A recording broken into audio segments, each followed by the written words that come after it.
Welcome home, good hunters. I'm Ash.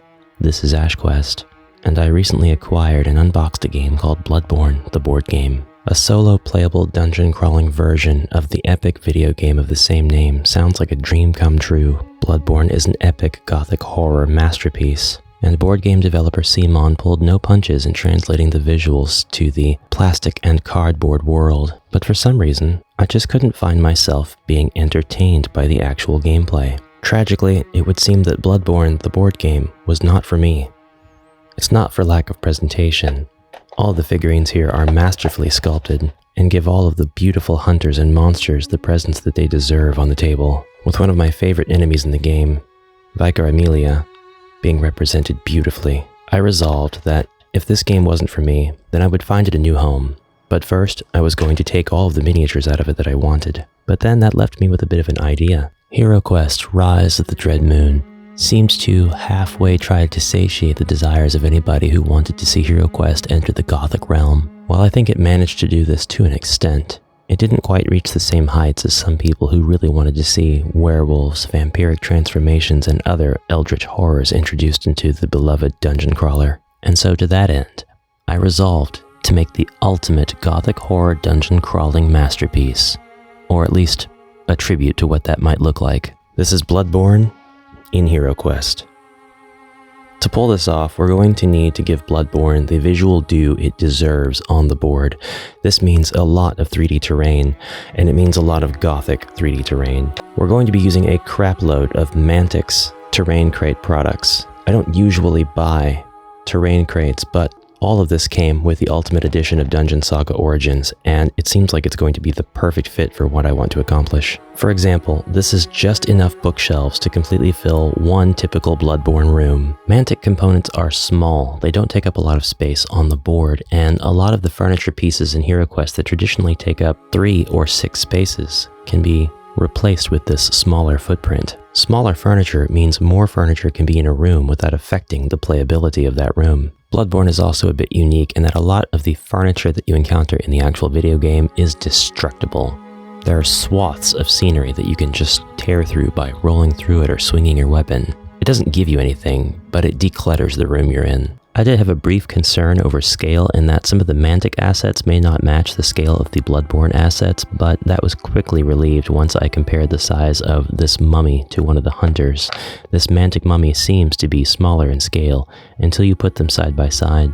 Then it's evident that they are actually the exact same scale, with the hunter only looking bigger because they're wearing flowing clothes and are in an animated pose. In short, because the hunter is alive. We're not going to be using any of the HeroQuest components for this conversion, except for, of course, the HeroQuest board, which we are using the 2021 HeroQuest board, and several of the single-tile wide doors. We will also be using the portcullises at times, just to represent closed and or locked doors. There are only a few closed doors in games like Bloodborne, and these are usually closed and locked. When you get a key, you can unlock them and open them, and this will usually get you to a point where you are closer to your respawn area, your bonfire, your lantern, your site of grace, whatever you want to call it. To give an example of this, you might be a hunter who is crawling through the alleyways of Yharnam, fighting off terrible, dangerous monsters and having a rough go of it. Starting in this example from this wooden door, every single time your hunter dies, they would respawn here and all of the enemies would repopulate the map.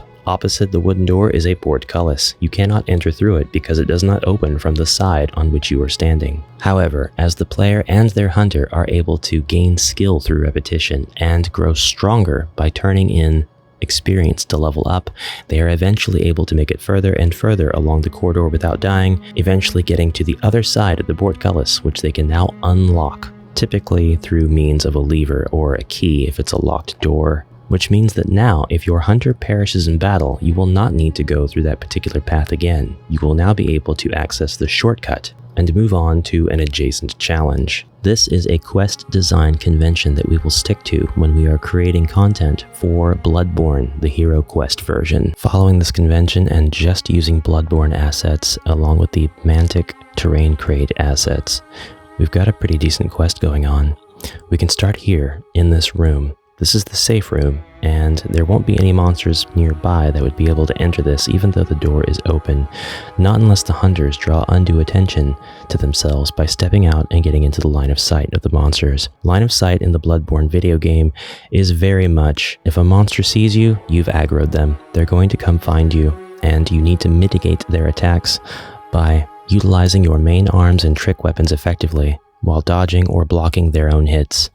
When we first step out of the safe room, we're greeted with a door that is locked on the side on which we are standing, and there is a monster who will immediately come to attack us. We can't get into the center room just yet because that door is also locked.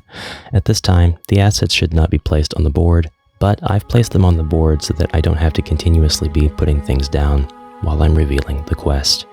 As our hunters navigate the corridors, they will encounter and subdue several different types of enemies. This enemy here should not move until the hunters get close enough that they have entered the line of sight of the second enemy. This would be a very effective ambush, unless the hunter is prepared. A hunter in this version of the game can be prepared by using their movement to step onto this square, then using the rest of their movement to step away from it, thereby triggering the actions of both of these enemies. It's something that the Zargon of the game could decide to do and change up, but this is how I would design the quest for maximum strategizing. It really rewards the players when they can figure out the tricks to the enemies and then overcome them using the strategies that are right in front of them. The enemies in Bloodborne are tough when you first encounter them, and you have to memorize some of the tells that they give before launching into their flurry of attacks. Bloodborne, Dark Souls, and Elden Ring are in reality turn-based games.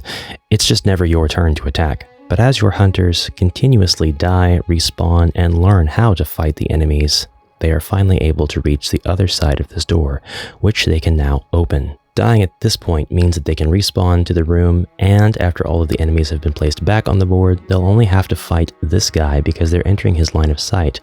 They can then cut through this shortcut. They will no longer trigger the other two beastmen in the alley, nor this brick brute. However, as they continue along, they will find more enemies to fight and new types of enemies. For this version of the game, I would definitely utilize directionality and orientation of the miniatures. That is to say, it would matter whether the miniatures are facing you or not.